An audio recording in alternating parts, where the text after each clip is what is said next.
Friday was the National Day for Truth and Reconciliation. To commemorate the day, University of Manitoba student-athlete Trechelle Bunn organized a reconciliation run.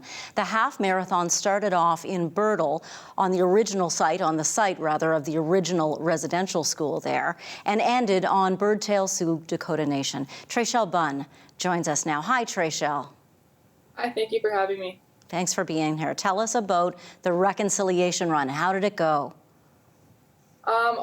Overall, I think for the first year it went amazingly well. I was really impressed with the amount of support that we had from the community and everyone who signed up and all the participants. So we ended up having around 85 people registered, both like virtually and for the in-person event. And we even had a few race day sign-ups. So some people even showed up and registered on the day of to partake in the reconciliation run. So overall, for its first year, I was really overwhelmed and overtaken with the amount of support and all the participants.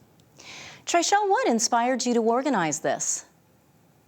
So it all started in the July of 2021. I originally organized a healing walk that followed the same route as the reconciliation run on behalf of my community of Birtle, Sioux Dakota Nation.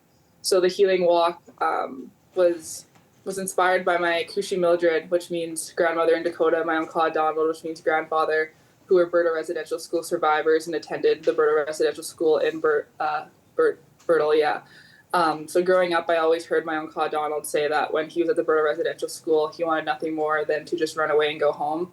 So the healing walk in July of 2021 symbolized returning to the Birtle Residential School and walking home in honor of my Uncle Donald and all the children across Canada and Turtle Island who wanted nothing more than to run away and walk away on their own terms from residential schools. So it was a really big success and had a lot of participants for the healing walk in July 2021. So I knew it was something that I wanted to do again. So I decided to turn it into the reconciliation run, which is Canada's first National Day for Truth and Reconciliation half marathon. I think the most important thing for me about the reconciliation run is it provides an event to take part in on a day meant for reflection and education for participants, both from the Indigenous community and the non-Indigenous community. So we had a wide range of participants this year, and it was nice to see everyone come together in the spirit of reconciliation. You say on your website, reconciliationrun.ca, movement is medicine. What do you mean by that? Yeah, so movement is medicine is kind of a term or a quote used in the Indigenous community pretty often, and I think everyone has their own meaning tied to it and what it means to them personally. But for me, I grew up and I started skating in my backyard with my dad when I was just 3 years old. So sport and the sport of hockey, it still is a big part of my life. So I play hockey for the University of Manitoba Boys and Women's Hockey team. So sport and movement has always been a way for me to stay balanced on the four quadrants of the medicine wheel. So both physically, mentally, emotionally, and spiritually. So for me, movement has always been a way to, to like heal and like kind of stay balanced overall. So I think when I first heard of the recoveries and Kamloops, the 215 children in unmarked graves, there was a lot of hurt in the Indigenous community. So organizing the healing walk and kind of basing it around the term movement is medicine was a way to provide healing for my community in a time, and it still is a time of hurting and mourning for our community and the continuum of unmarked graves being uncovered at residential schools all across the country. You hope to expand next year. How so?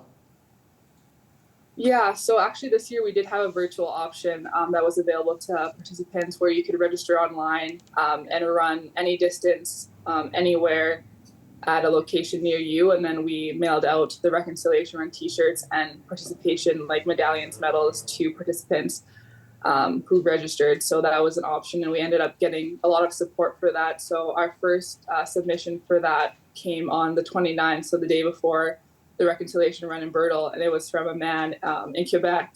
And then we even had people registered virtually all the way to like BC. So all across Canada, it really kind of reached a bunch of different people all across the country. So I'm hoping to expand on that. And I even had some inquiries about people wanting to, organize a reconciliation run in their community from the residential school that their community went to, or the residential school that's still standing in their community. So it'd be nice to be able to expand on the reconciliation run and kind of be able to reach more people all across the country.